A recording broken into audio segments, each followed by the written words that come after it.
À l'extrémité sud du continent africain, il existe un tout petit refuge dont l'impact est planétaire. Ici, la vie prospère. Ces habitats variés offrent un havre de paix aux plus gros animaux de la planète, ainsi qu'aux plus petits.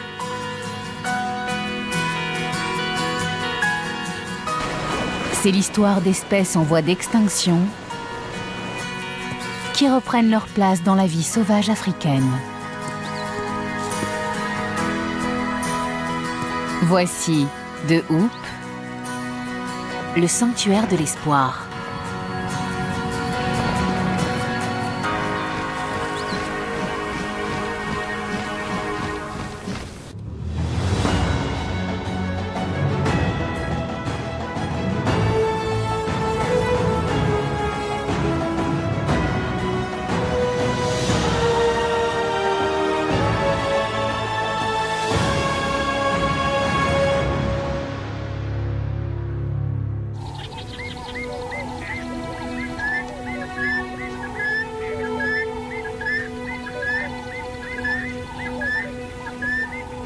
L'aube se lève sur la réserve naturelle de Hoop. Les brumes matinales dévoilent un troupeau d'antilopes remarquables.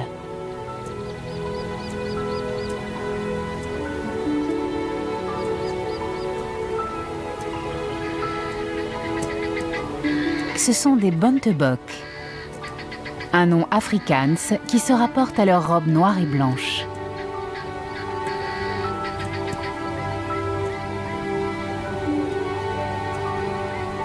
La rosée gorge d'eau les plantes succulentes du littoral et les buntebok peuvent s'y abreuver.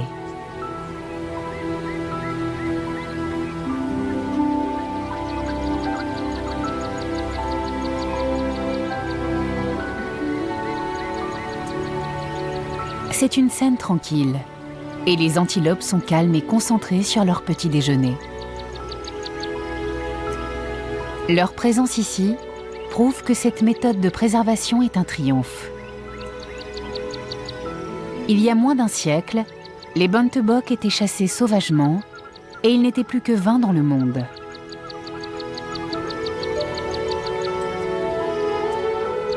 C'est un détail étrange qui les a sauvés. Les buntebok ne savent pas sauter. Des propriétaires terriens inquiets pour l'espèce avaient enfermé les buntebok dans des camps. Comme les animaux ne pouvaient pas sauter par-dessus les enclos, leur effectif avait augmenté.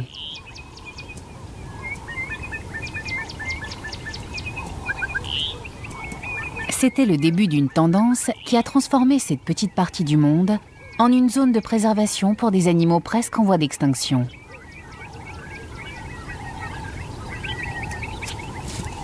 En 1957, la réserve naturelle de Hoop avait été créée comme une zone expérimentale de protection des espèces sauvages où des animaux rares et en danger auraient pu être élevés et leur effectif accru afin de repeupler les zones environnantes.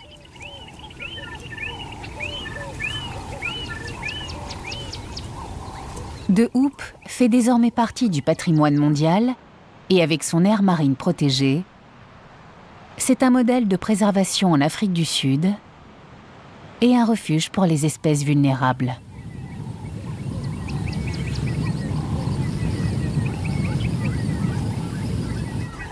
Aujourd'hui, le nombre de buntebok a augmenté jusqu'à presque 4000 individus. Et d'autres espèces ont également pu survivre.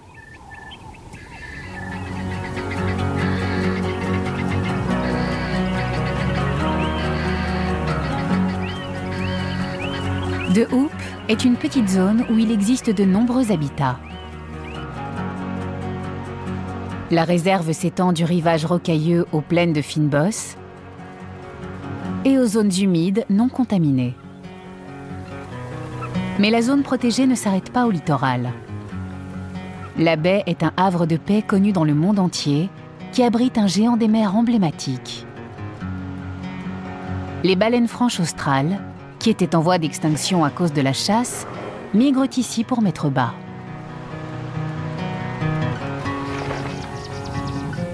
Deux espèces vulnérables, le vautour du Cap et le zèbre des montagnes du Cap, sont tout doucement en train de réapparaître.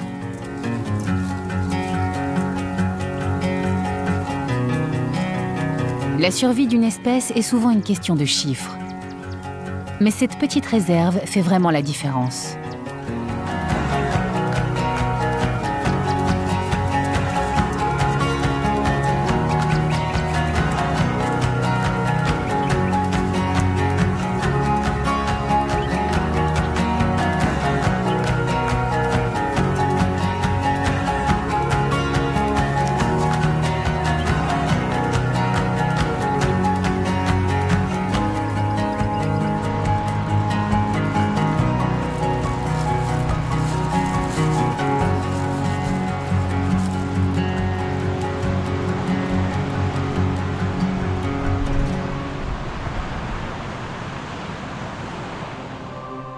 La réserve naturelle de Hoop ne fait que 360 km² et pourrait ainsi tenir 25 fois dans le parc national de Yellowstone.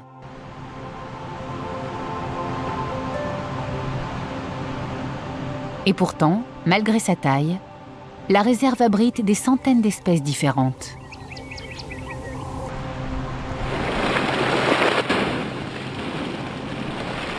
La géographie unique de la réserve de Hoop offre des habitats variés à toute une diversité d'espèces.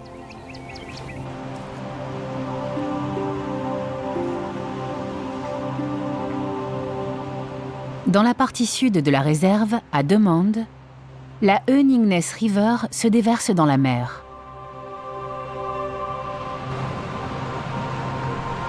La rivière rejette de grandes quantités de sable dans l'océan. La mer ramène ensuite ce sable sur le rivage, ce qui crée des plages et des dunes majestueuses.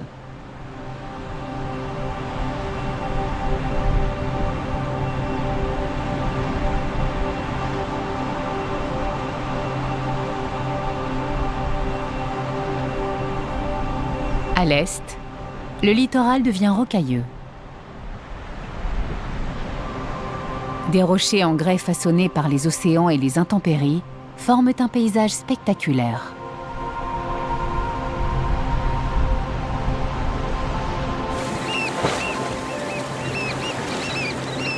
Ici, des plateformes rocheuses fournissent une base de chasse idéale pour les oiseaux du littoral,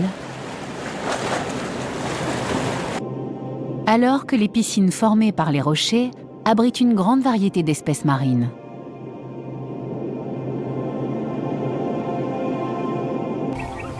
Dans les terres, les plaines de plantes grasses et les grandes étendues de buissons fournissent de la nourriture et un abri à de nombreux animaux.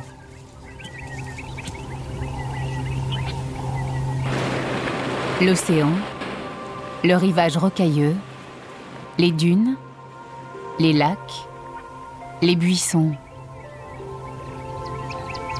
et les prairies tiennent dans un espace qui ne s'étend qu'à 16 km à l'intérieur des terres. Cette fine bande de terre est un havre de paix qui offre de l'espoir à toutes les espèces vivant ici.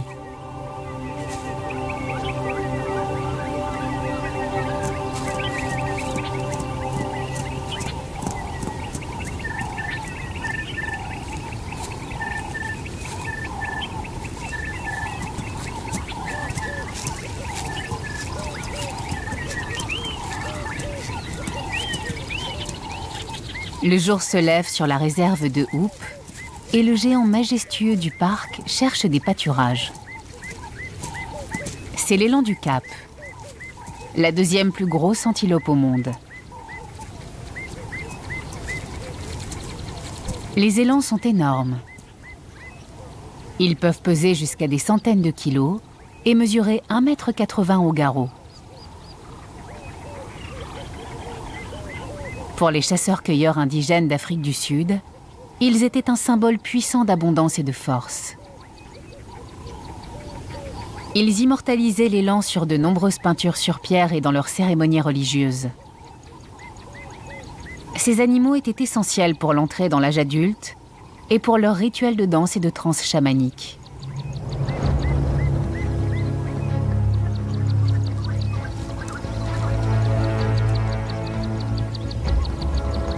Ces animaux géants sont lents. Même effrayés, ils ont du mal à atteindre 40 km/h et ils se fatiguent très vite.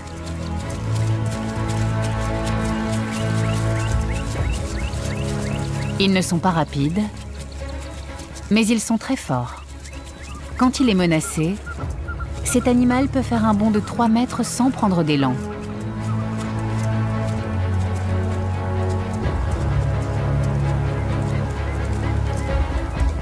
Les élans sont des animaux nomades et ils se sont adaptés aux nombreux environnements africains rigoureux et variés. Leur incroyable capacité à survivre presque sans eau les aide beaucoup.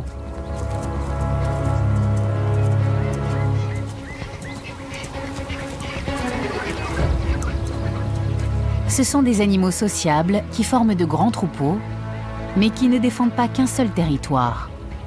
Ils aiment paître aux côtés d'autres espèces.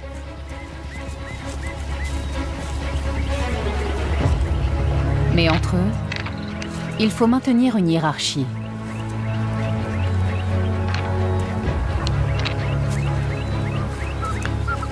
Pour s'affirmer, la physiologie de ce gros mâle a évolué de façon extraordinaire. Ses genoux claquent. Ce bruit particulier est produit par les tendons qui glissent contre les os de ses genoux. Les tendons vibrent comme des cordes. Le son produit donne une idée claire de sa taille et de sa capacité à se battre avec un adversaire. Plus un mâle est gros et costaud, plus ses genoux vont produire un claquement fort et grave.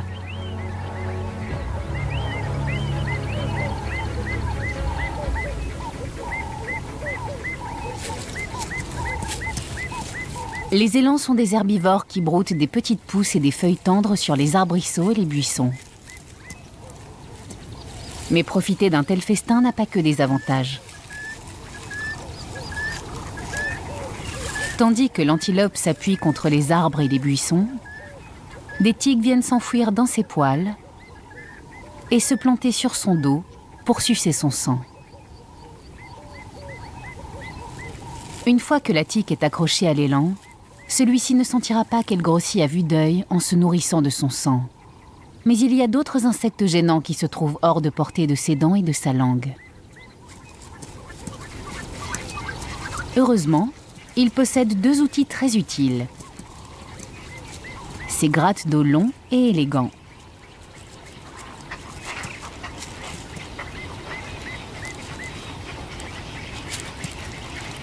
Les cornes de l'élan en forme de spirale rappellent celles d'un ancêtre asiatique à 4 cornes.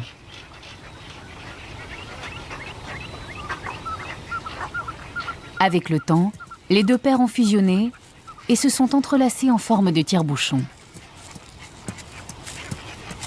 Cependant, il ne peut atteindre que certains endroits avec ses cornes. Et par chance, il a de l'aide à bord. Les hérons garde-bœufs sont une espèce de héron.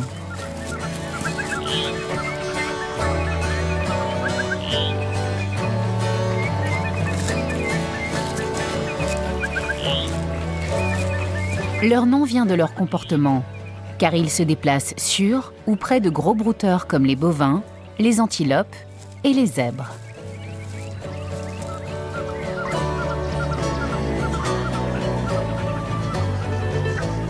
Se déplacer avec le troupeau permet d'accéder à une réserve inépuisable de tiques bien juteuses. Cependant, attraper son repas est un véritable défi. La table bouge sans cesse et elle est équipée de lourds sabots et de queues qui peuvent fouetter.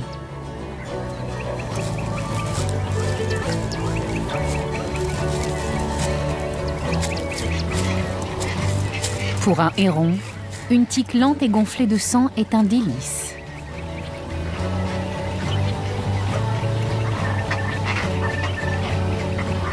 Mais l'oiseau vient profiter d'une plus grosse aubaine. Manger tous les insectes, les araignées, les grenouilles et les vers, que les troupeaux retournent dans le sol quand ils arrachent des touffes d'herbe.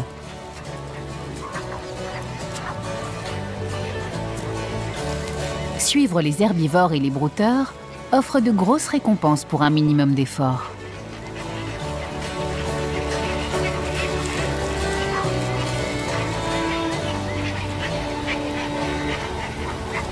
Les parasites n'attaquent pas seulement la grosse antilope du parc. Ils s'accrochent sur tout autre gros animal qui passe par là. Dans ce cas, le plus grand oiseau au monde, l'autruche.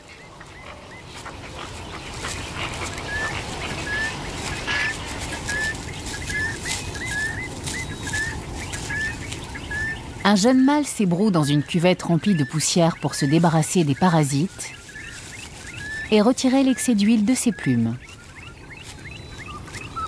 Il ne sera pas seul longtemps.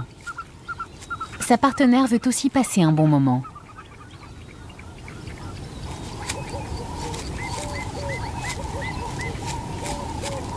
Ils sont allongés sur le sol et se roulent d'un côté et de l'autre avec les ailes bien déployées pour n'oublier aucun endroit.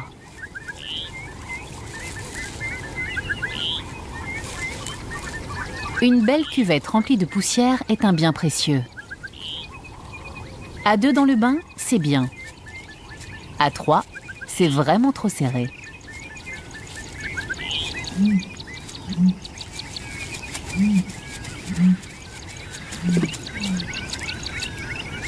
Le plus haut et le plus lourd des mâles peut faire 3 mètres de haut et peser plus de 150 kilos.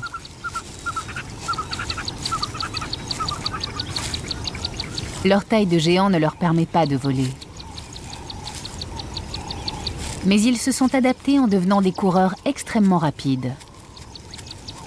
Les jambes longues et puissantes des autruches leur permettent de courir à plus de 70 km/h avec des enjambées de 3,50 m.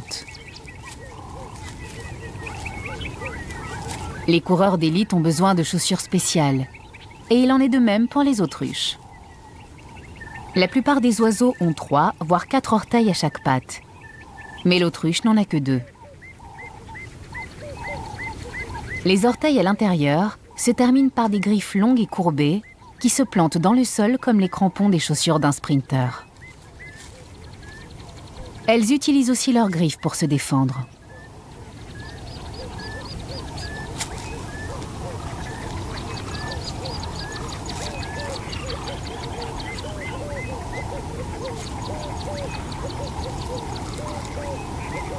Bien au-dessus de leur tête, alors que le soleil est plus fort et que la journée se réchauffe, on aperçoit un des plus grands succès de la préservation à 2 houppes.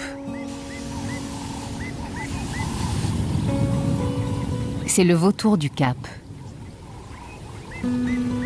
C'est un des plus grands vautours d'Afrique, avec une envergure de plus de 2,50 m. 200 de ces charognards solitaires ont construit leur habitat dans les montagnes de Podberg qui bordent 2 houppes. Et ils sont la dernière colonie qui existe dans cette zone. Au fil des années, leur effectif a chuté à cause de l'altération de leur habitat, de la présence de lignes électriques et de poisons que les fermiers mettaient sur les carcasses pour tuer les autres charognards, comme les chacals.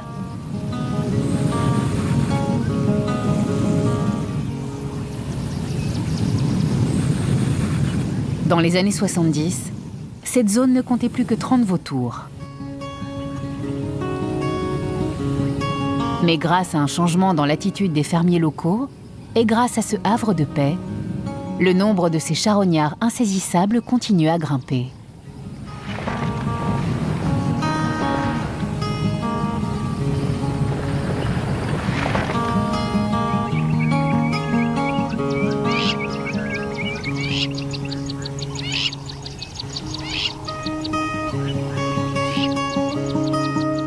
La réserve offre un abri à de nombreuses espèces d'oiseaux.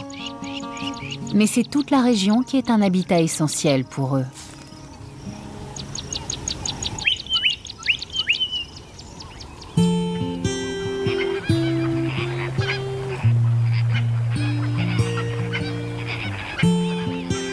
À l'ouest, au-delà des limites du parc, s'étend un estuaire où se nourrissent les flamants roses. ils se préparent pour migrer vers le nord après la saison des pluies.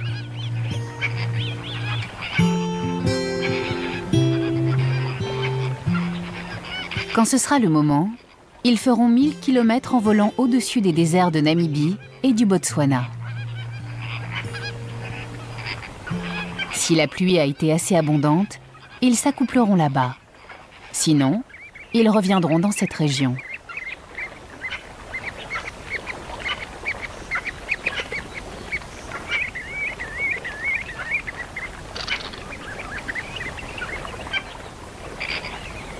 Les flamants roses s'empiffrent. Ils filtrent leur nourriture et ici, ils ont de quoi manger.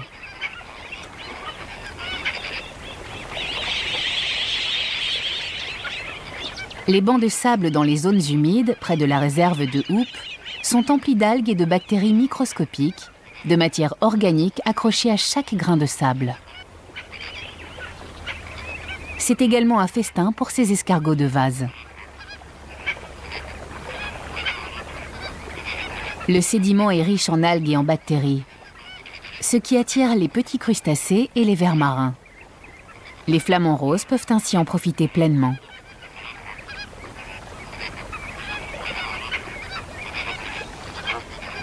Ils se déplacent et tamisent le sédiment à la recherche d'aliments bien goûteux. Quand ils ont trouvé un bon endroit, ils se mettent à creuser minutieusement le sédiment en pivotant lentement en cercle. Tandis que la marée baisse, leurs excavations circulaires laissent un paysage bien ordonné. Une petite île que se disputent brièvement deux pagures. À l'ouest, le rivage est une étendue de sable, mais à quelques kilomètres à l'est de la réserve, il est totalement différent.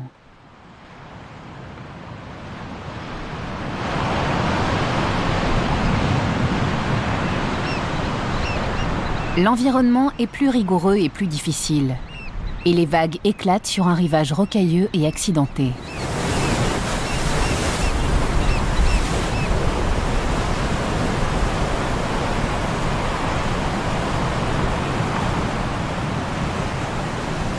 Ce milieu hostile à tous ne l'est pas pour les berniques et les moules les plus coriaces. Et pour cet oiseau, ça tombe bien.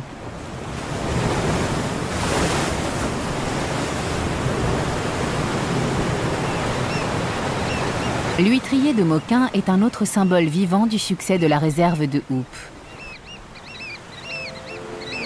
On ne le trouve qu'en Afrique du Sud. Au début des années 1980, son effectif avait chuté à moins de 5000 individus.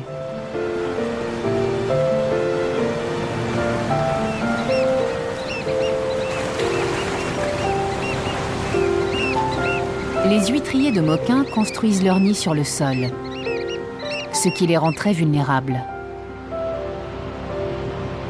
À cause des animaux en maraude, des véhicules tout-terrain, de l'activité humaine envahissante, cet animal fascinant du rivage rocailleux était presque condamné.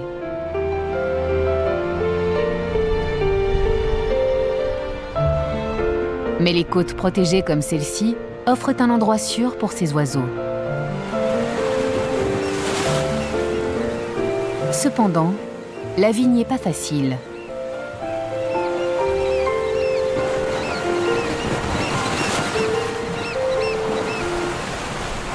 L'huîtrier de Moquin doit se restreindre à un bout de terre étroit et dangereux, la zone intertidale. Pour survivre ici et éviter les fortes vagues, il faut être rapide et habile.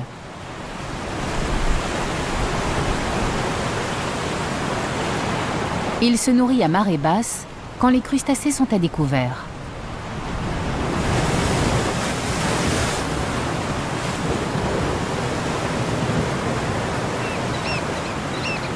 La forme de son bec et les puissants muscles de son cou lui permettent d'attraper rapidement une moule et l'arracher de sa base fibreuse. Pouvoir s'envoler rapidement est essentiel.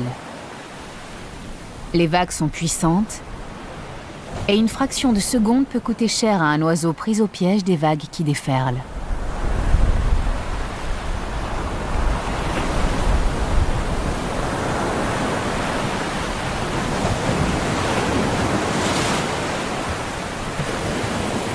À l'abri des vagues, il décortique sa proie.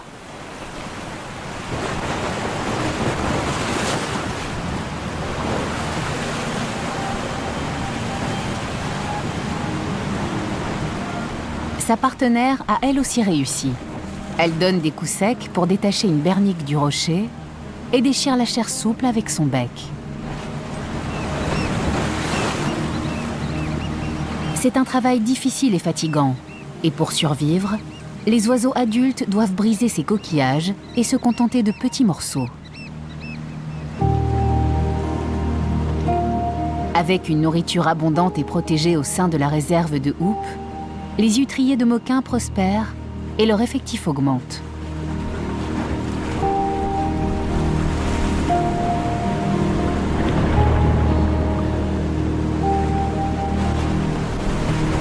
Tandis que la marée monte, les huîtriers de Moquin se retirent.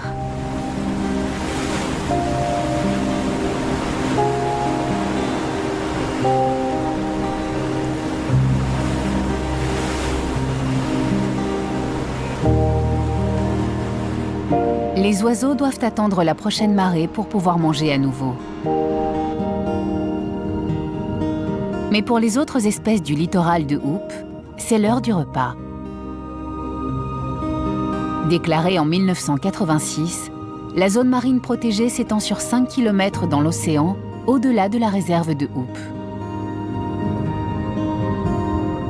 Elle permet aux espèces de poissons de prospérer le long de la côte, où la pêche intensive n'est pas pratiquée.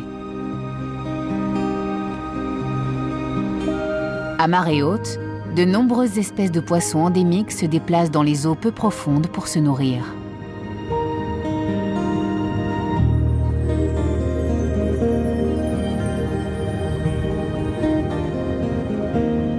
Les creux dans les rochers qui se remplissent de plantes et d'animaux marins deviennent un terrain de chasse idéal pour un des prédateurs les plus rusés de cette côte, le poulpe. Cet animal extrêmement intelligent chasse les crabes et les langoustes. Il se déplace facilement entre la terre et la mer à la recherche d'un repas parmi les rochers.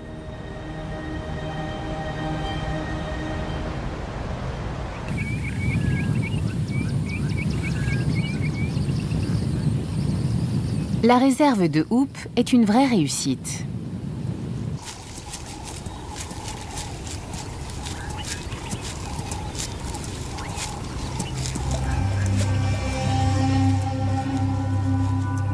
En dehors de la baie, la star de la zone marine protégée à De Hoop rentre à la maison pour se reproduire. La baleine franche australe. C'est une des plus grosses et des plus rares baleines de la planète.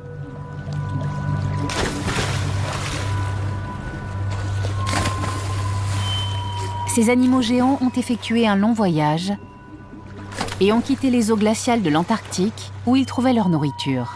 Ils ont voyagé en direction du nord vers les côtes plus clémentes de l'Amérique du Sud, de l'Australie et de l'Afrique.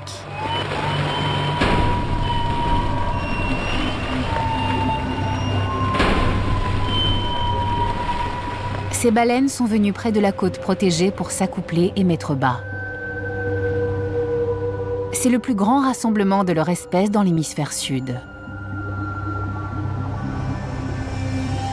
La moitié des petits de la baleine franche australe originaire d'Afrique est née à De Hoop.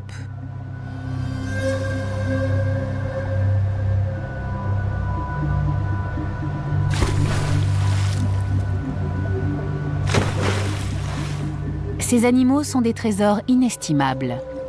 La nouvelle génération pousse doucement cette espèce loin de la menace d'extinction qui pesait sur elle il y a seulement 80 ans.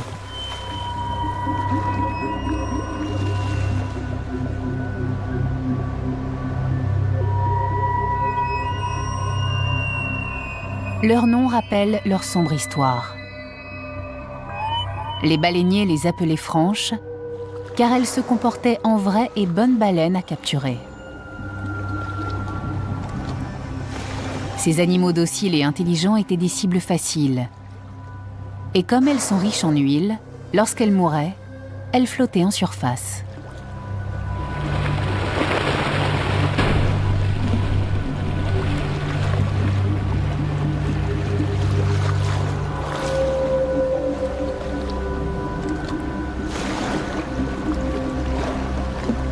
Pendant plus de 200 ans, elles ont été massacrées à l'échelle industrielle. Puis, à partir de 1935, elles sont devenues officiellement une espèce protégée, avec moins de 2000 individus en vie sur toute la planète.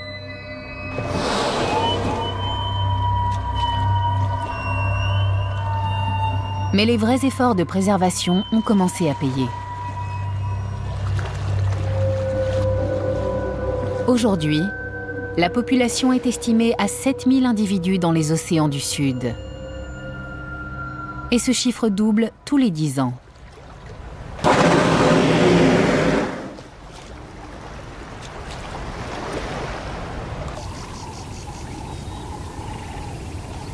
À De Hoop, les dunes forment une barrière entre l'océan et la Terre. Cette barrière est bien plus mobile qu'elle n'y paraît.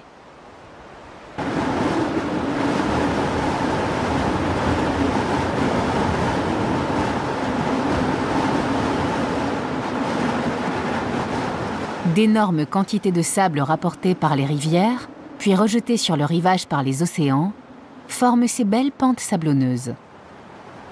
La nature est façonnée par les éléments, et il est difficile de vivre dans ce milieu.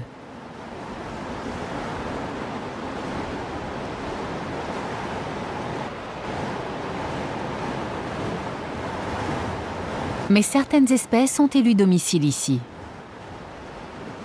L'Acontias meleagris est dans son élément. Il vit et se nourrit sous le sable.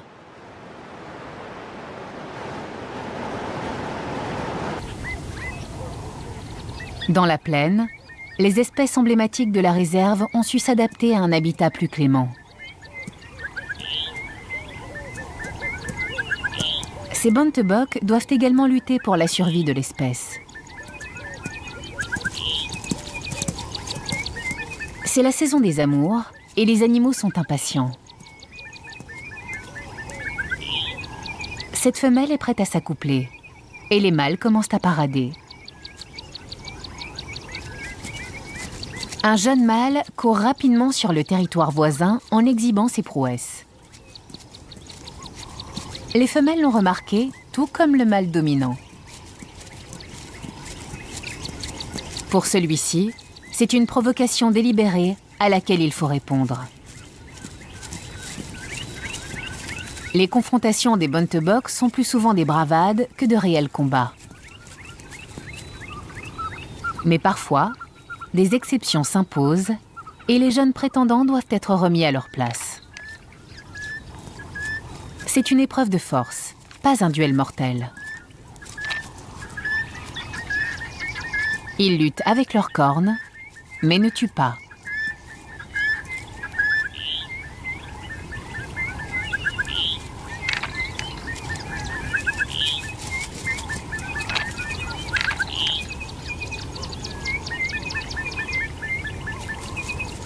Le combat est terminé.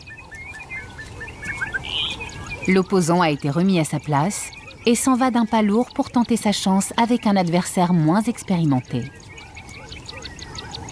Le vainqueur a affirmé son territoire et a ainsi choisi ses femelles. Malgré sa victoire, il doit quand même faire la cour. Il s'approche de la femelle, le nez tendu, la tête basse et la queue relevée. C'est ainsi que le bontebok fait sa demande. Si elle est impressionnée, la femelle va se laisser renifler pour voir si elle est prête à s'accoupler. Quand ils se font la cour, c'est tout un rituel.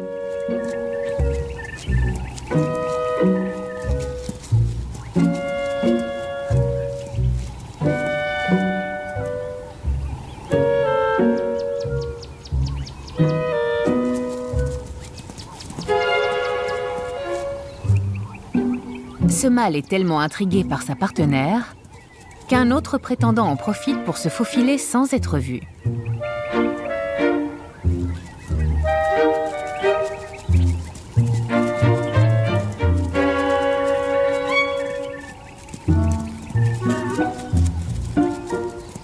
Il repousse le nouveau venu hors du territoire. Au bout de la prairie, on aperçoit un éclat noir et blanc. Mais ce ne sont pas des zèbres ordinaires. Ce sont des zèbres des montagnes du Cap. On ne les trouve qu'en Afrique du Sud. Ils prouvent une fois encore le succès de la réserve de Hoop.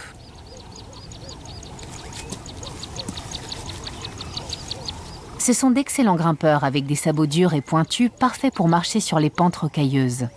Ils vivent généralement dans les régions montagneuses, à plus de 2000 mètres au-dessus du niveau de la mer.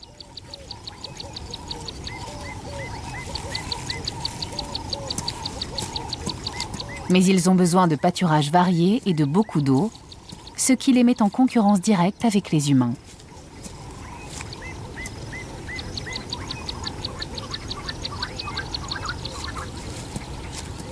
À partir des années 1950, il y avait moins de 100 zèbres en vie.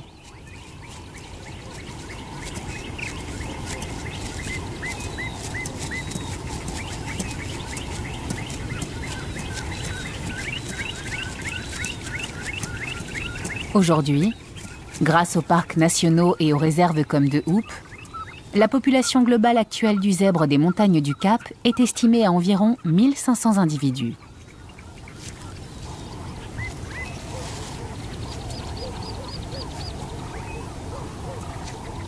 Il y a bon espoir que les zèbres de la réserve de Hoop puissent accroître leur effectif au-delà du parc.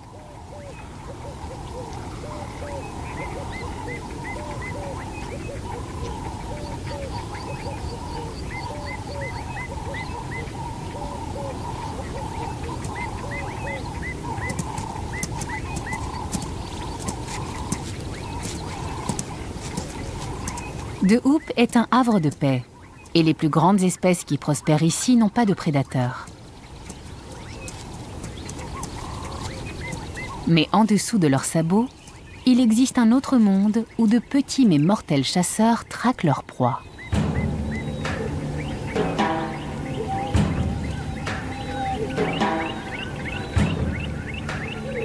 Un bébé cobra du Cap s'aventure hors de son terrier. Ce n'est encore qu'un jeune serpent. En grandissant, il va perdre sa mue et atteindre sa taille adulte d'environ 1,50 m. Quand on est aussi petit, les dangers sont partout. Quand il sera adulte, on le traitera avec bien plus de respect et on le craindra, car ce sera l'un des serpents les plus dangereux d'Afrique.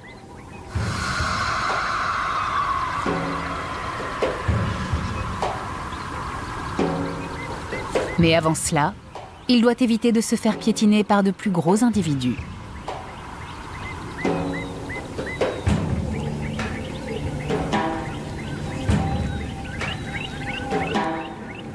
Cependant, quand il s'agit de poison, la taille ne veut pas toujours dire qu'il y a danger. Un scorpion creuseur du Cap en voie d'extinction est en alerte rouge. Il se prépare pour se défendre d'un intrus.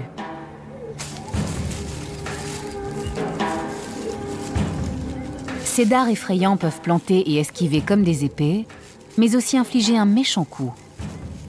Ils ne sont pas très venimeux. Les scorpions possèdent deux armes, leur dard venimeux et leur pince.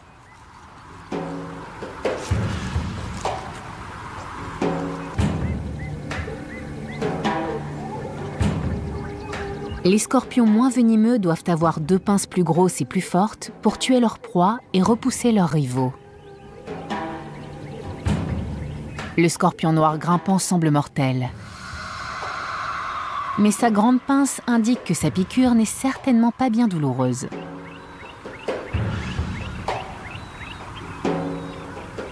Un cloporte qui passe par là montre peu de respect pour la bête cuirassée.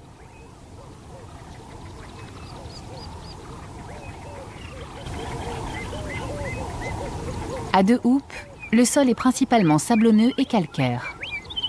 Pourtant, ce sol pauvre en nutriments est l'habitat idéal pour le règne végétal le plus menacé et varié de la planète. La planète est divisée en 6 règnes végétaux, des zones où des espèces de plantes similaires ont tendance à pousser.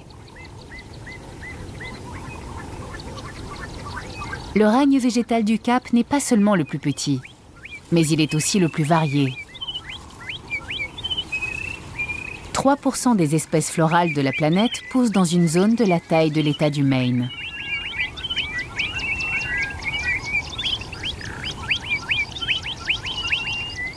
80% de cette flore est composée de fynbos.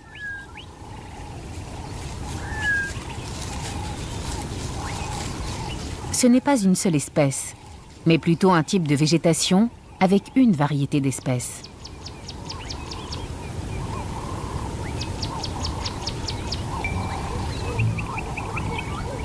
Un minuscule chasseur se déplace dans ce monde floral.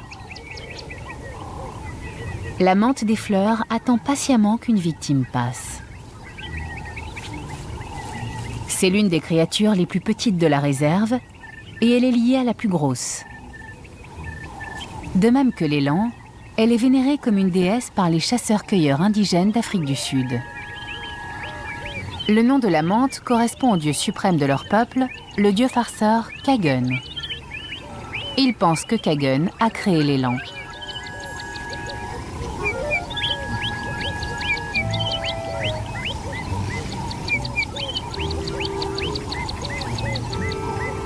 C'est un succès. Mais la menthe a les yeux plus gros que le ventre. La chenille n'est pas comestible, car une sécrétion chimique la protège.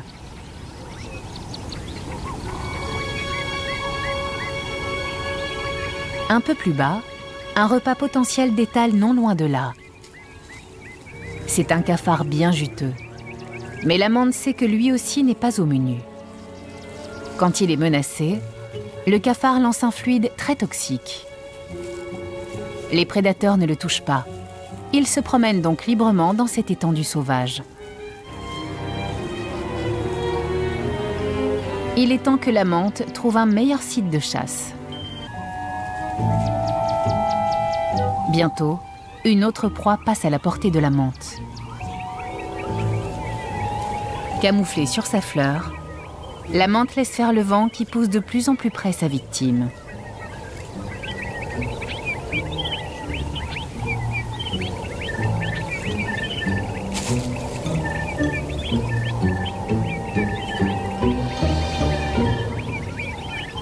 Un repas copieux pour un prédateur petit, mais féroce.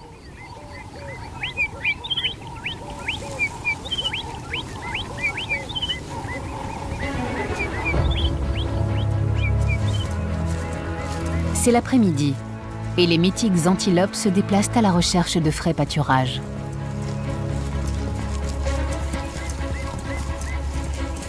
C'est une caravane majestueuse qu'un couple d'autruches a rejoint.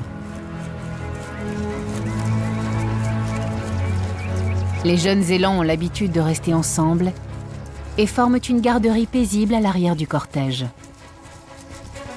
C'est une autre génération d'élans qui va grandir à l'abri et dont l'avenir est assuré. Non loin de là, voici les symboles vivants du triomphe de la réserve de Hoop. Une femelle bontebok et sa petite. Pour l'instant, elle est totalement dépendante de sa mère. Mais dans un an, elle sera chassée de son troupeau et ira rejoindre un autre groupe pour fonder sa propre famille dans un des plus grands lieux de préservation des espèces au monde.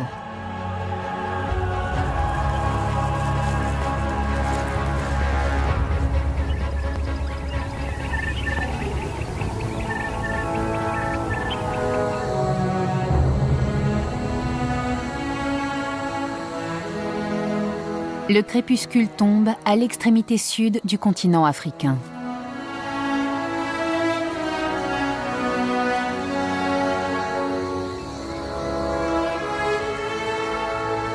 Les élans et les bontebok se préparent pour la nuit.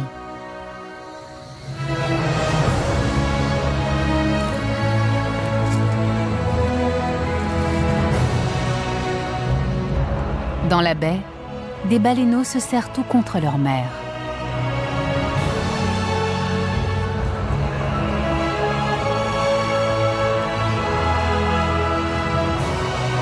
Et demain, tout recommencera. Un nouveau jour sur une terre pleine d'espoir.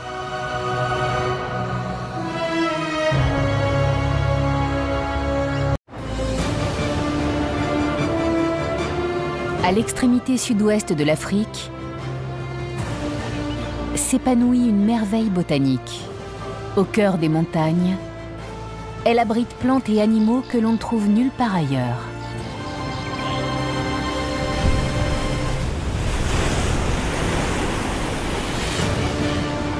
Le long de sa côte rocheuse, les eaux riches grouillent de vie. Ce parc n'est pas célèbre pour ses grands animaux, mais pour ses plus petits, intimement liés à la nature. Nulle part ailleurs sur la planète, on ne trouve autant d'espèces endémiques réunies en un seul et même endroit. Bienvenue dans l'incroyable réserve de biosphère de Kogelberg.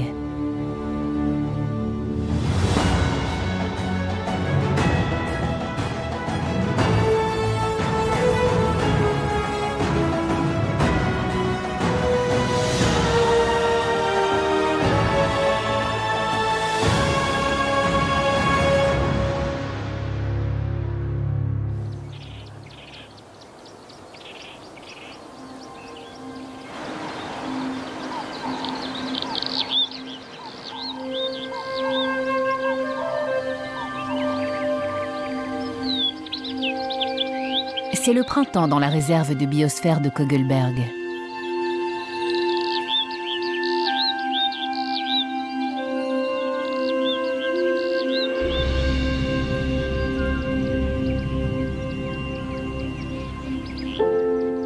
Le parc reprend vie.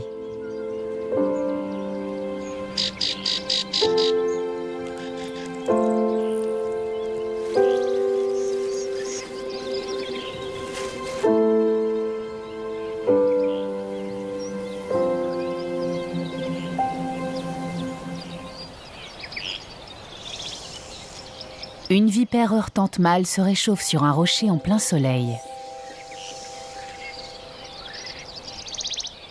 Le serpent mesure plus d'1 mètre et il est plus gros qu'une batte de baseball. Les serpents sont des animaux à sang froid.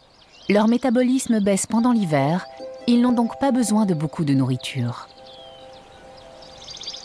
Les pluies d'hiver se terminent. Ils commencent à ressentir les premiers effets de la faim. Son dernier repas remonte à plusieurs semaines.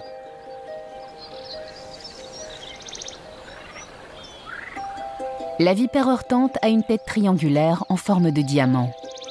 Grâce à ses crochets, elle peut injecter une dose mortelle de venin à ses proies.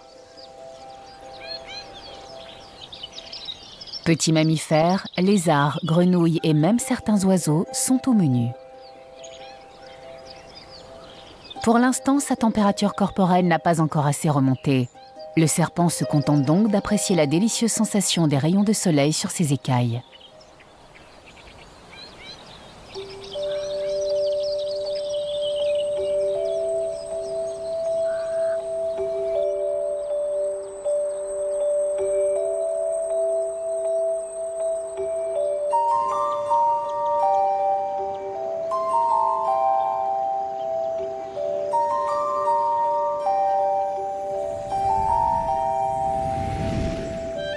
La réserve de biosphère de Kogelberg et ses 18 000 hectares s'étend le long de la côte sud-ouest de l'Afrique du Sud.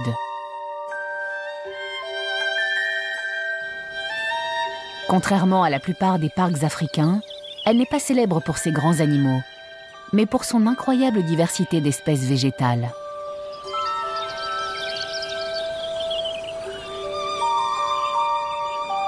Les montagnes escarpées culminent à plus de 1000 mètres d'altitude et sont couvertes de fynbos.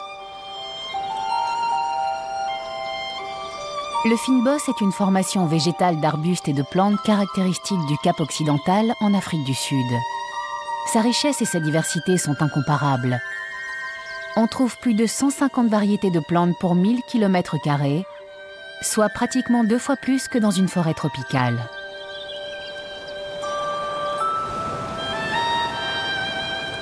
Au pied des montagnes, les flots glacés de l'océan Atlantique déferlent sur le littoral rocheux.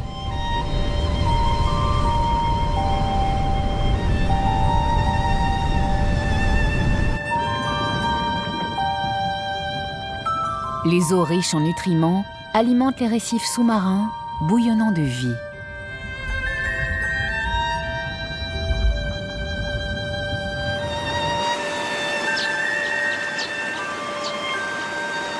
Les rivières creusent des vallées profondes pour aller se jeter dans la mer.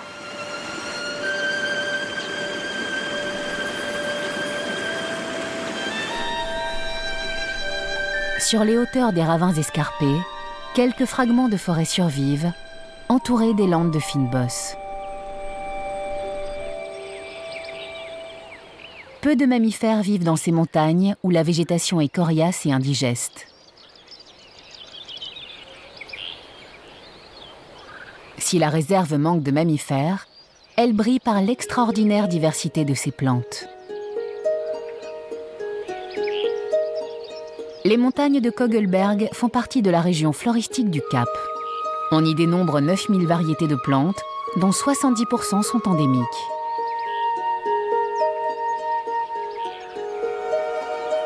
Elle n'occupe que 0,4% des terres émergées de la planète.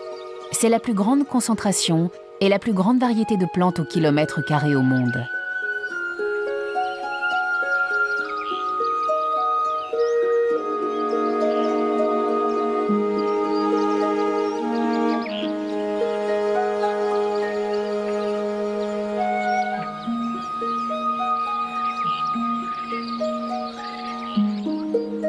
Dans les fynbos qui recouvrent ces montagnes, 4 familles botaniques sont omniprésentes. Les Ericacées, comme les bruyères, les grands arbustes à fleurs ou protéacées, les Restionacées, semblables à des roseaux, et les bulbes ou tubercules, que l'on nomme géophytes. Toutes ces plantes prospèrent sous le climat de type méditerranéen, avec de longs étés chauds et secs, et des hivers froids et humides.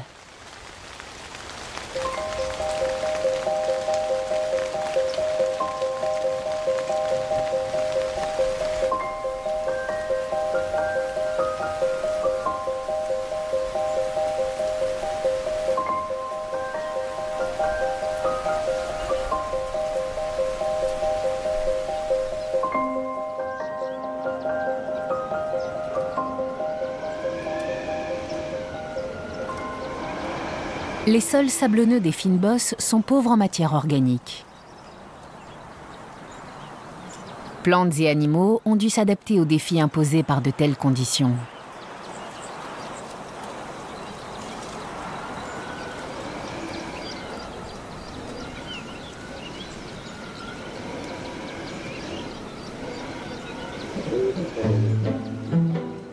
Une petite famille de babouins chacmas se promène parmi les Restionacées à la recherche de nourriture.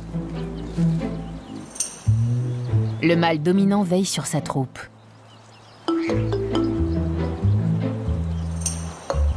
Il pèse plus de 50 kilos. C'est l'un des plus gros singes d'Afrique.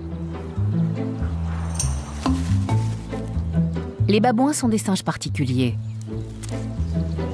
Contrairement à la plupart des primates d'Afrique, ils préfèrent vivre à terre plutôt que dans les arbres.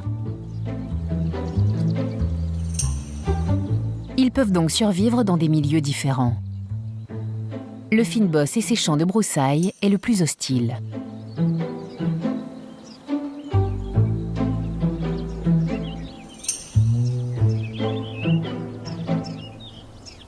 Le sol sablonneux de Kogelberg contient peu de matière organique et retient très peu d'eau. Les plantes doivent conserver suffisamment d'humidité pour résister aux longs étés, chauds et secs. Leurs feuilles sont donc petites, ou conçues pour ne pas perdre d'eau. Le fynbos doit son nom aux minuscules feuilles de la plupart de ces plantes. Faire pousser des feuilles sur un sol pauvre demande énormément de ressources. Les plantes dissuadent donc les animaux de les manger. C'est pour cela que les feuilles contiennent des substances indigestes que l'on nomme les tanins.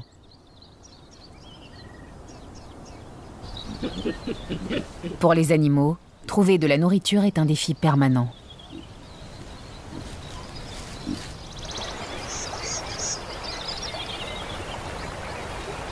Les Restionacées forment la famille botanique la plus variée de Kogelberg. Il existe plus de 500 variétés de ces plantes au feuillage persistant dans le monde. Un tiers de toutes les variétés de Restionacées se trouve ici. Plus que toute autre plante, elles sont caractéristiques du fynbos. Les Restionacées peuvent mesurer entre 10 cm et 3 mètres. Elles sont dépourvues de feuilles. C'est donc par leurs tiges qu'elles réalisent la photosynthèse. Cela leur permet également de consommer moins d'eau durant les longs étés chauds et secs. Les Restionacées ont des plantes mâles et femelles aux fleurs différentes. Elles sont pollinisées par le vent. Les fleurs des plantes mâles sont plutôt pendantes afin que le pollen soit emporté par le vent. Les fleurs des plantes femelles sont plutôt droites afin que le vent y dépose le pollen.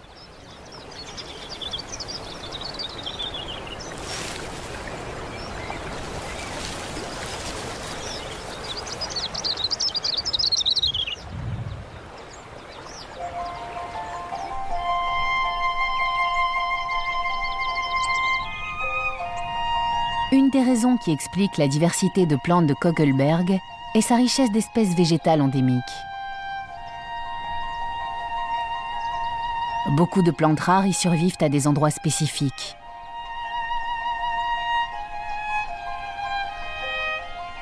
Parmi toutes les plantes de Kogelberg, la plus particulière et la plus emblématique de la réserve est sans conteste la marche rose.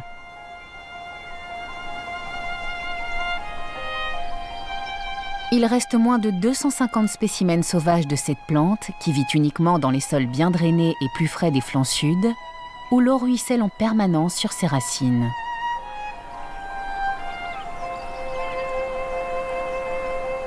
C'est un habitat fragile. La moindre perturbation, comme par exemple un animal qui marche sur le substrat de mousse à ses pieds, peut lui être fatale. Cette étrange résidente de Kogelberg ne fleurit qu'au printemps et ne ressemble à aucune autre fleur du fynbos. À ce jour, sa pollinisation demeure un mystère.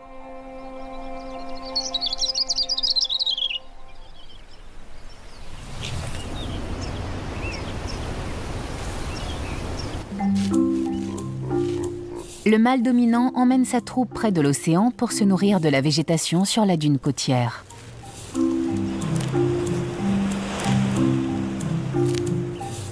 Il a de l'expérience et connaît les meilleurs endroits pour trouver de la nourriture. Les plantes grasses qui prolifèrent sur la côte leur offrent un peu de répit par rapport aux conditions difficiles dans les montagnes.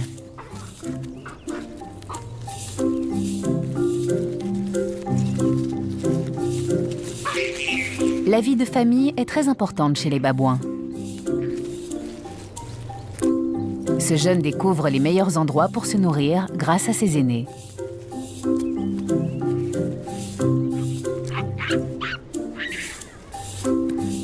Les 3 premiers mois de sa vie, il reste avec sa mère et ne s'en éloigne que très rarement.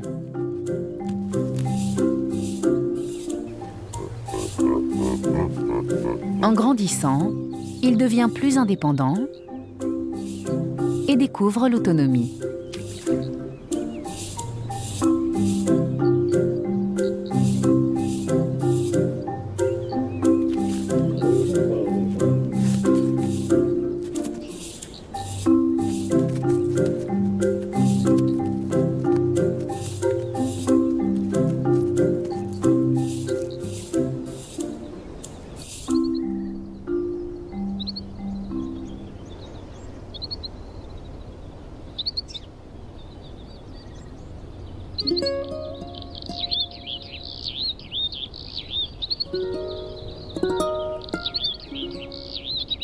Les Ericacées sont une autre famille botanique du fynbos.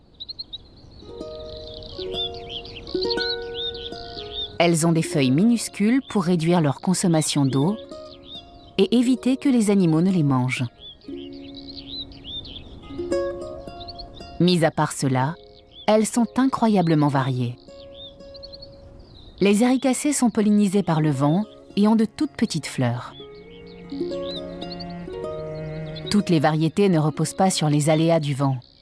Parmi toutes les fleurs de Kogelberg, les Ericacées ont les couleurs les plus éblouissantes afin d'attirer les oiseaux et les insectes qui vont les polliniser. Et c'est très efficace. Un Souimanga à double collier cherche du nectar.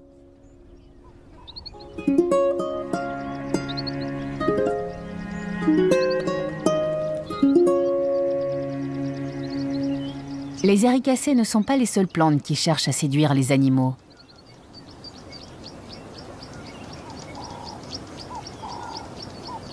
Les Protéacées font de même. La Protée royale est l'emblème national d'Afrique du Sud. C'est l'une des familles botaniques les plus importantes du fynbos. Certaines variétés peuvent atteindre la taille d'un petit arbre. Leurs fleurs colorées cherchent à séduire les pollinisateurs. Les Promérops du Cap ne peuvent pas résister à leur nectar sucré.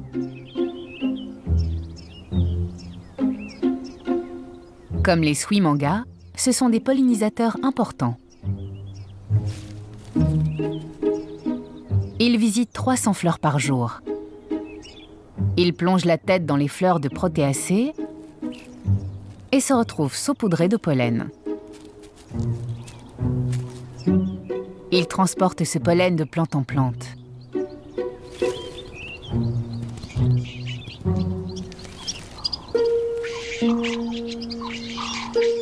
Les Promérops sont complètement adaptés à leur régime et peuvent digérer 99% des sucres présents dans le nectar.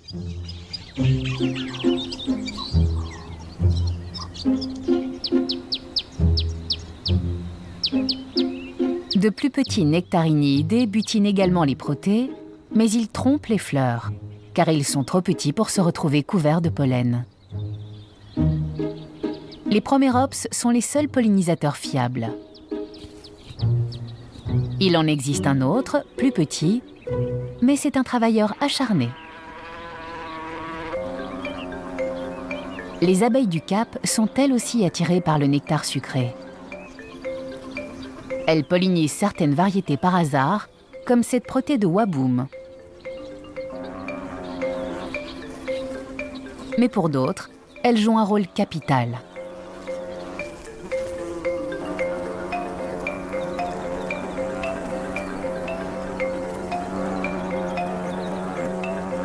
Cette plante tire son nom, Pink Fingers, de ses magnifiques fleurs printanières.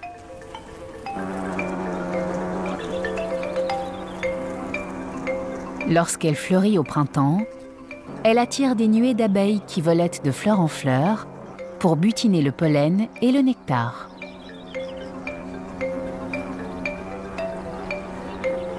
Les abeilles sont une merveille de technologie. Leur petite trompe, semblable à une paille, leur permet d'aspirer le nectar. Et leurs pattes sont couvertes de poils chargés d'électrostatiques qui leur permettent de récolter le pollen.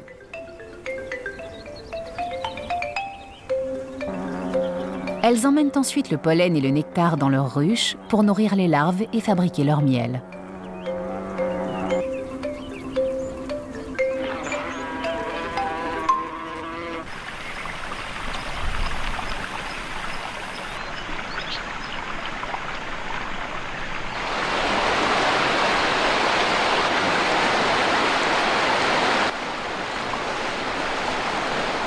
Le principal fleuve qui traverse la réserve est le Palmiette. Il doit son nom aux roseaux qui bordent ses rives.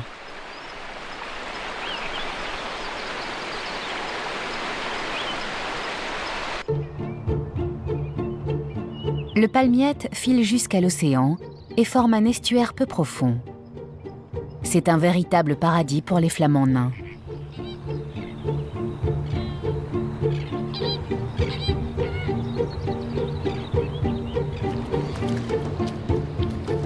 Ils piétinent la vase avec leurs pattes afin de faire sortir leur nourriture.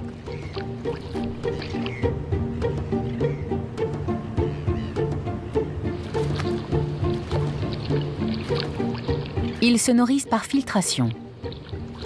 Leur bec leur permet de filtrer la vase pour attraper de petits invertébrés.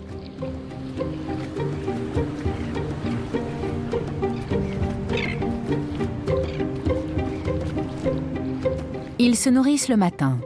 Une fois rassasiés, ils se rassemblent pour plus de sécurité.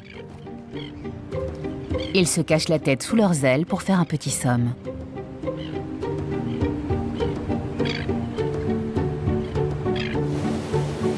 Le merveilleux univers floral de Kogelberg ne se limite pas à la terre ferme.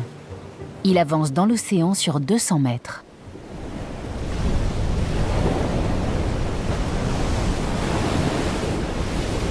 Le courant le long de la côte fait remonter à la surface des eaux froides, riches en substances nutritives. Grâce à toute cette nourriture, la faune et la flore sont très abondantes.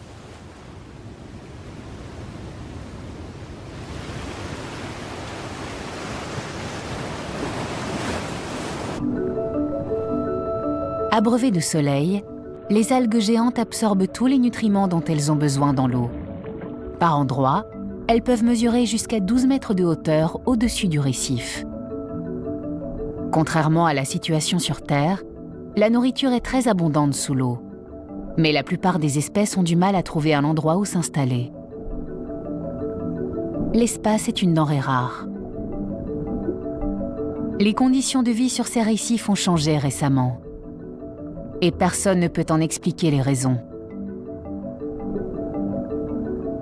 L'un des prédateurs les plus redoutables de ces récifs s'est multiplié. Les langoustes. Elles ont un appétit féroce. Les langoustes se nourrissent principalement d'oursins. La multiplication des crustacés fait un ravage parmi les oursins. La baisse du nombre d'oursins a des répercussions directes sur un autre habitant du récif. L'ormeau. Ce gros mollusque qui ressemble à une patelle a besoin des oursins pour survivre, car les bébés ormeaux s'installent sous les oursins après le frai. Sans les oursins, ils ne s'installent pas. La population ne se renouvelle donc plus. L'ormeau est un mets raffiné. Il est surexploité pour la consommation. Cette surexploitation associée à son faible taux de reproduction entraîne la quasi-disparition de ce mangeur d'algues. Sans les ormeaux, les algues prolifèrent. L'écosystème est perturbé et personne ne sait à quel point ces changements vont affecter la santé à long terme de ces magnifiques récifs.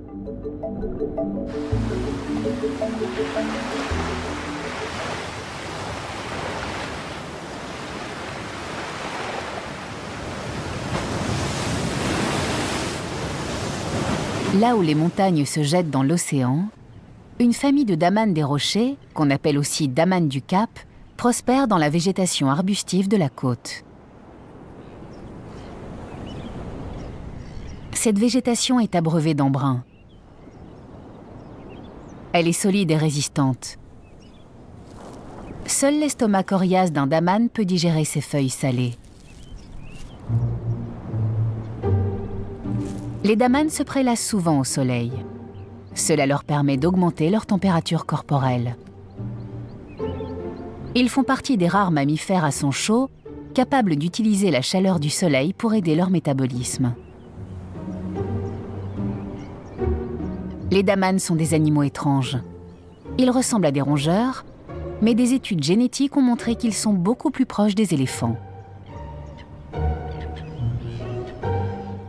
Ils vivent dans les affleurements rocheux de la savane, du fynbos et même des côtes.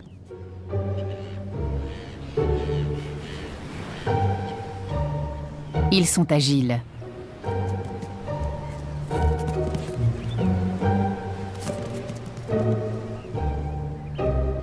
Leurs petits orteils trapus s'agrippent à la roche. Les sécrétions de leurs pattes leur offrent une meilleure adhérence sur les affleurements rocheux glissants.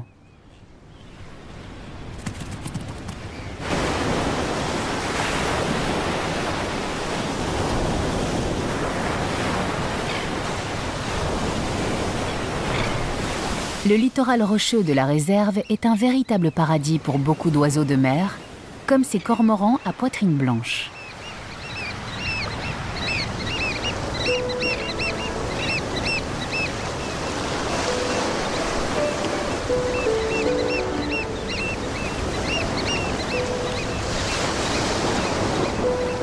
Les huîtriers de Moquin prospèrent également en se nourrissant de moules et de patelles.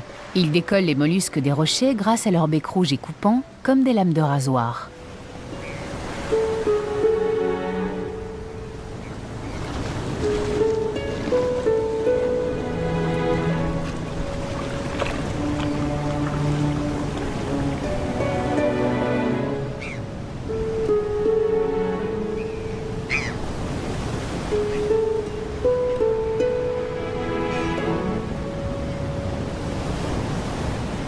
Les huîtriers de Moquin pondent leurs œufs dans des nids remarquablement bien cachés sur les plages de sable.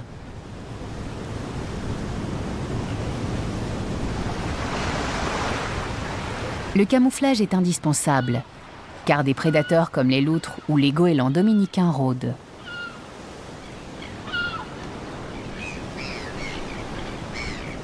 Si les parents sont dérangés, ils abandonnent momentanément les œufs, comptant sur leur camouflage pour les protéger.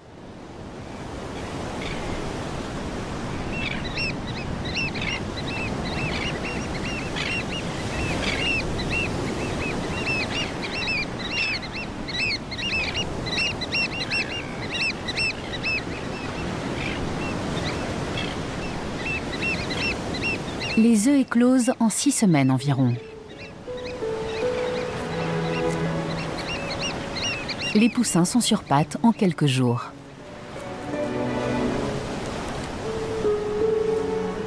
Ils ne peuvent pas voler, car ils n'ont pas encore leur plume d'adulte.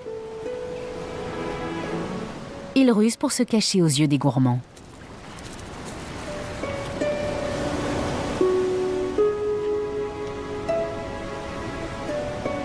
Le camouflage permet aux jeunes poussins de survivre. Ils se fondent complètement dans le varech du rivage qui compose leur habitat. Les jeunes oiseaux grandissent vite.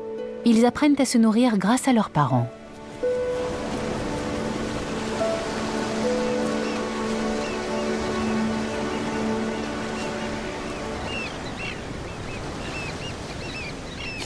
De minuscules crustacés que l'on appelle les puces de mer pullulent sur ces rivages. Les jeunes oiseaux profitent largement de ce festin.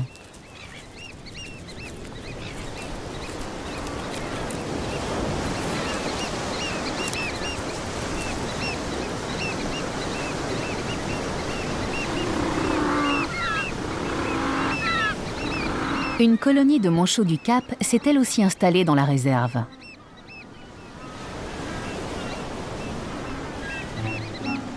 Les manchots du Cap sont la seule espèce de manchots qui se reproduisent sur le continent. C'est l'une des 3 seules colonies de reproduction sur le continent.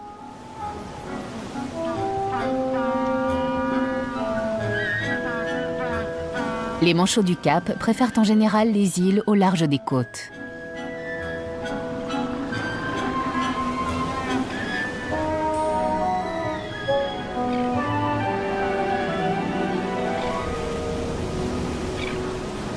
Au début du XXe siècle, les hommes ont détruit leur habitat naturel en récoltant les déjections des oiseaux de mer, le guano, pour l'utiliser comme fertilisant. Des millions d'œufs de manchots furent ramassés pour être mangés en Europe.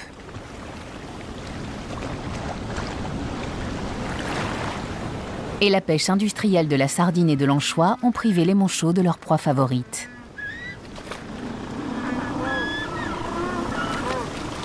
À l'origine, on comptait 2 millions de couples reproducteurs en Afrique du Sud. Aujourd'hui, ils sont moins de 25 000.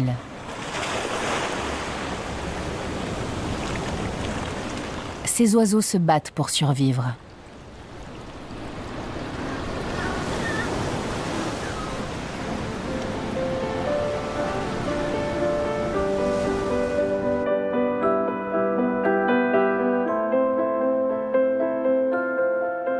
Le Kogelberg fait partie de la ceinture plissée du Cap. Cette chaîne de montagnes doit son nom à ses plis rocheux caractéristiques. La ceinture plissée du Cap a émergé il y a des millions d'années sous la pression tectonique du supercontinent, le Gondwana. Quand le Gondwana s'est morcelé il y a quelques 150 millions d'années, ces montagnes sont devenues la frontière sud-ouest du nouveau continent africain.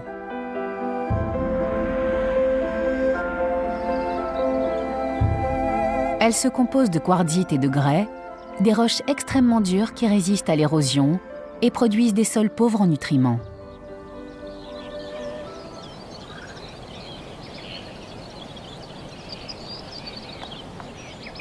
Une petite famille d'oréotragues se nourrit des broussailles du fynbos sur les pentes rocheuses.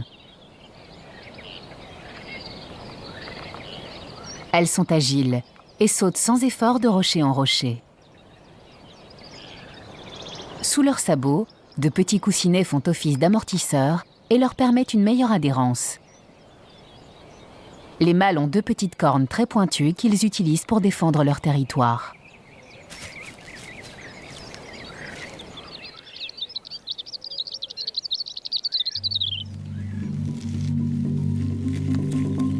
La vipère hortente s'est suffisamment réchauffée. Elle peut enfin partir en quête de nourriture.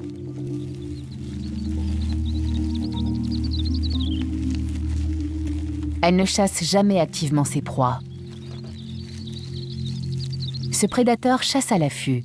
Il se poste à un endroit stratégique et attend.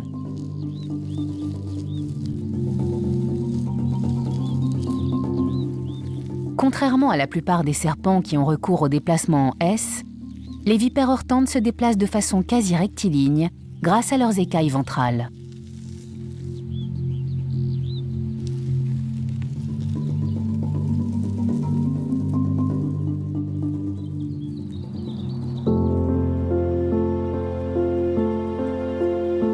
Quelques îlots boisés survivent en haut des vallées, à l'abri des incendies fréquents.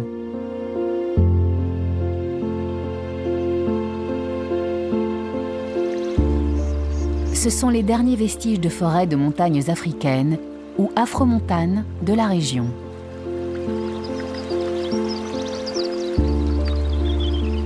L'accès au soleil conditionne le développement des forêts. Le Podocarpus latifolius et les Ocotea d'Afrique luttent pour atteindre le soleil.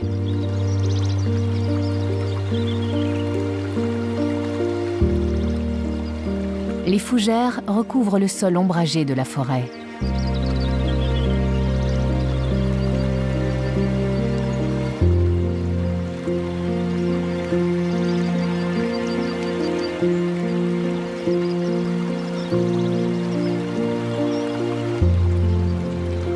À l'abri des sous-bois, les araignées tissent soigneusement leur toile.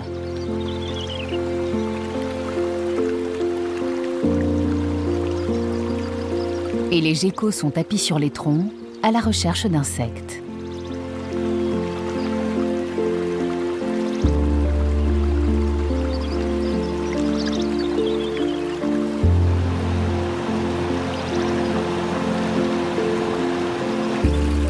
Les forêts se nourrissent des ruisseaux qui les traversent.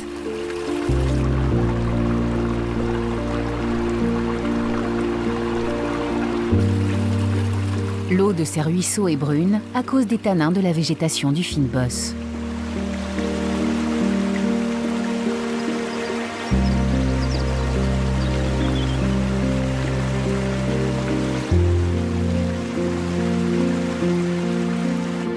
Les grenouilles surveillent les bas-fonds pour chasser les insectes.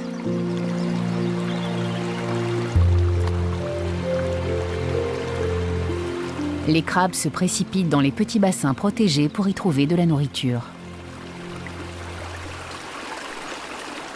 Certains ruisseaux de Kogelberg abritent des espèces de crabes qui n'existent nulle part ailleurs.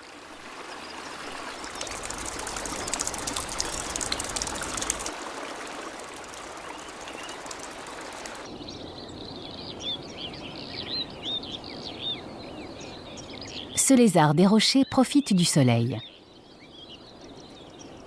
C'est le plus gros lézard de la région. Il mesure 16 cm du museau au cloaque.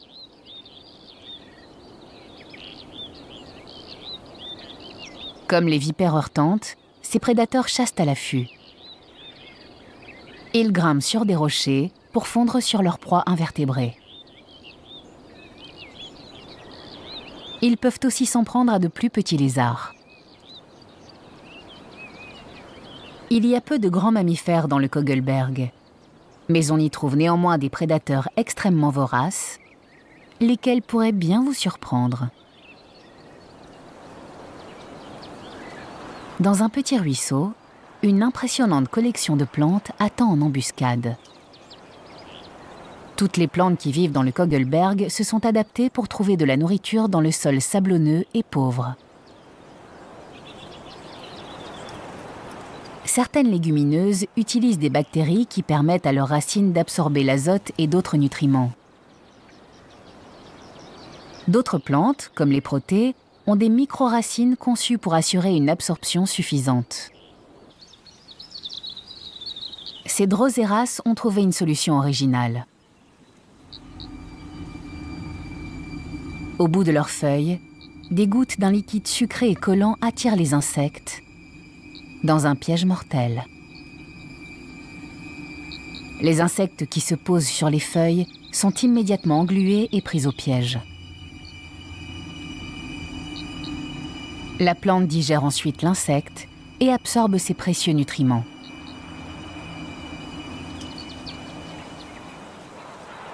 Les Roridulas sont les plus grandes plantes carnivores de la réserve. Ce sont des maîtres en la matière.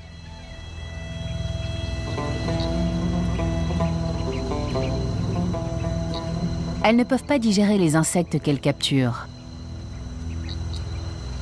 Elles ont donc formé un partenariat.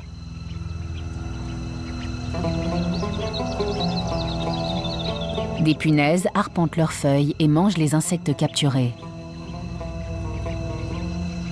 Elles défèquent ensuite sur les feuilles. La plante se nourrit grâce à leur déjection. Les plantes obtiennent ainsi 70% de leurs besoins en azote. C'est un partenariat unique. La punaise compte sur la plante pour capturer les insectes et la plante profite des capacités de digestion de l'insecte. Seules 2 variétés de punaises peuvent vivre sur les Roridulas. Chacun trouve son compte dans cette relation.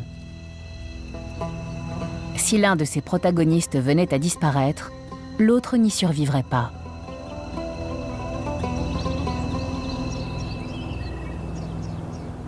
De nombreuses plantes de Kogelberg doivent leur survie aux Anoplolepis ou fourmis-folles jaunes qui protègent les graines.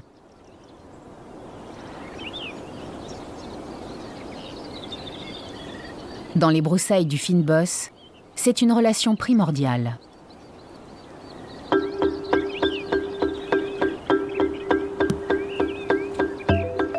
Une éclaireuse trouve la graine de Restionacée.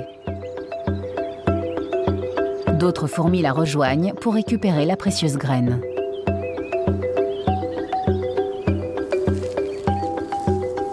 La graine a une excroissance blanche et charnue, l'élaïosome, dont les fourmis se nourrissent.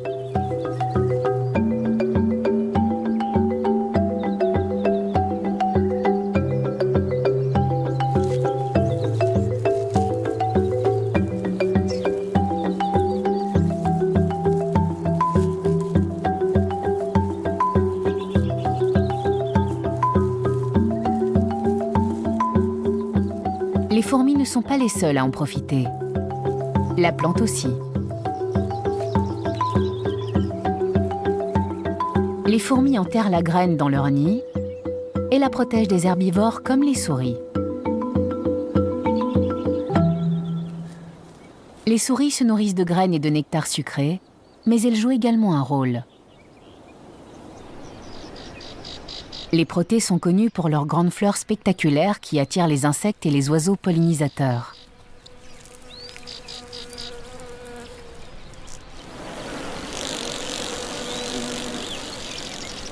Les fleurs de certaines variétés de protées poussent près du sol. Ainsi, les souris peuvent les polliniser. Plus de 35 espèces de protées dépendent de ces pollinisateurs hors du commun. Les souris cherchent le nectar en reniflant les fleurs. Elles se retrouvent couvertes de pollen qu'elles transportent ensuite de fleur en fleur et de plante en plante.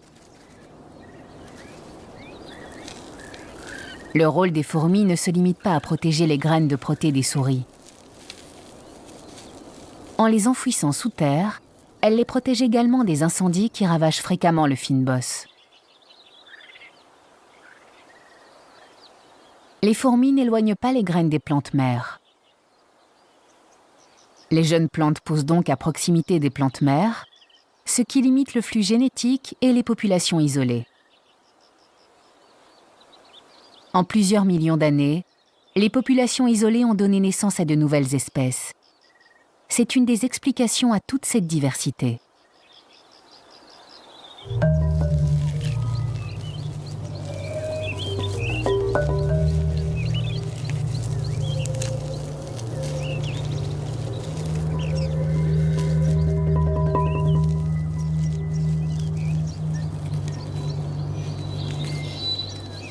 La vipère heurtante a trouvé l'endroit idéal.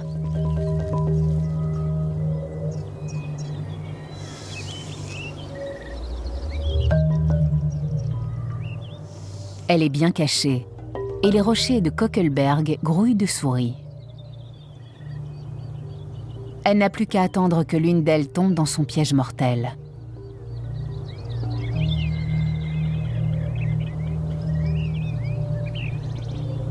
Certains serpents chassent à l'affût, mais d'autres sont des chasseurs actifs.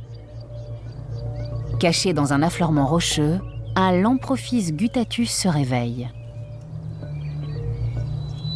Ce serpent vit surtout la nuit, mais comme la vipère heurtante, il souffre de la faim après un hiver long et froid. Il a donc commencé à chasser très tôt ce soir.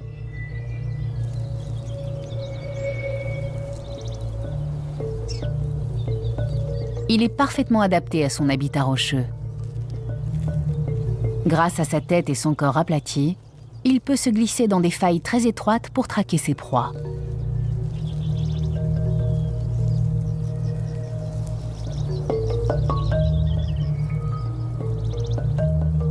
Il se nourrit de lézards et de geckos.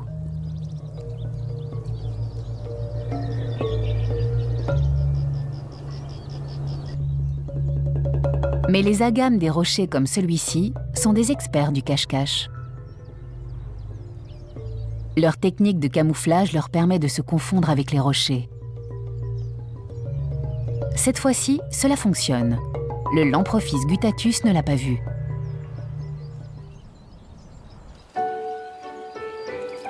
Contrairement aux chasseurs solitaires comme les serpents, les babouins sont des animaux grégaires. Ils dépendent les uns des autres pour survivre. Cette mère enlève les tiques et les puces de son petit.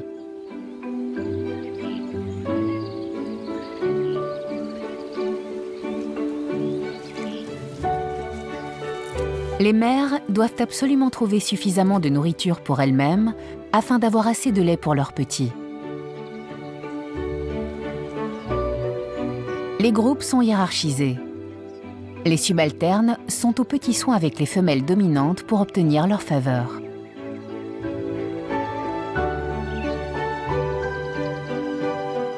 Cela renforce la cohésion du groupe. Un avantage indéniable pour cette famille qui vit dans un environnement hostile.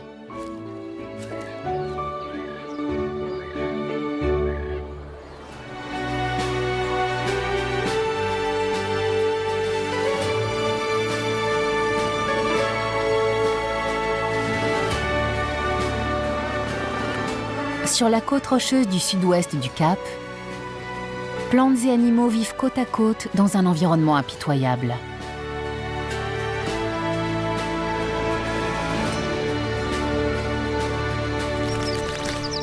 C'est l'un des endroits les plus riches en diversité au monde. Des plantes incroyablement rares côtoie le large éventail d'espèces végétales du fynbos.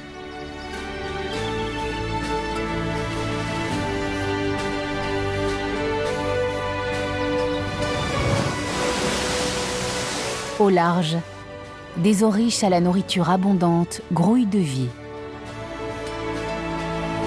Sur terre et en mer, la vie est à la fois complexe et spectaculaire. Aucun autre endroit sur la planète n'y ressemble.